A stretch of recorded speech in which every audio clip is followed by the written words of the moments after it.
कियारा को पुरानी चीजें इकट्ठा करने का शौक था। एक दिन जब वो अपनी नानी के घर की छत पर पुराना सामान देख रही थी, उसे एक लोहे का ट्रंक मिला। धूल से भरा, जंग लगा, लेकिन रहस्यमय। उसने उसे खोला और उसमें एक बहुत पुरानी लकड़ी की घड़ी रखी थी।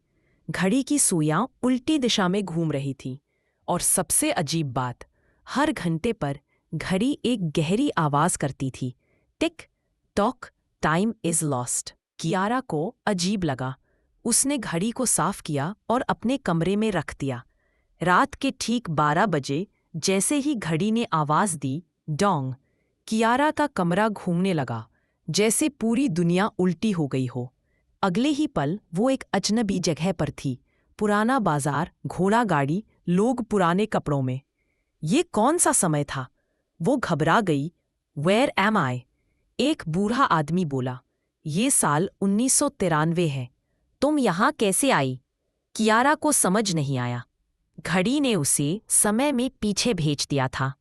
अगली रात कियारा ने कोशिश की वापस आने की।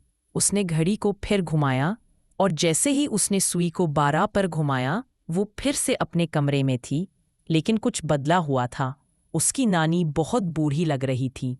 दीवार पर एक अखबार चिपका था, साल 2038, दुनिया बदल रही है। क्या मैं 13 साल आगे आ गई? कियारा डर गई। राज खुलता है।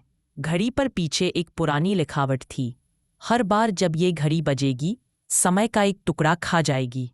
मतलब हर बार जब वो घड़ी चलती, वो किसी का समय खा लेती थी। कभी अतीत में भेजती, कभी भविष्य में। वो समझ गई, ये घड़ी किसी आम इंसान की नहीं थी। ये अर्जुन दादा की थी, जो एक रहस्यमयी घड़ी साज थे और 30 साल से गायब। कियारा ने फैसला किया, अब बहुत हो गया। I need to destroy this clock. लेकिन जैसे ही उसने घड़ी को हथौड़े से तोड़ने की कोशिश की, घड़ी चिल्लाई, no, it's time can't be broken, it must be returned.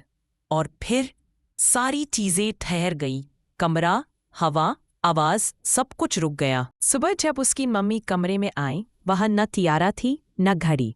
सिर्फ दीवार पर एक नोट चिपका था, मैं समय में गुम हो गई हूं, लेकिन मैं वापस आऊंगी जब समय मुझे लौटने देगा। कियारा।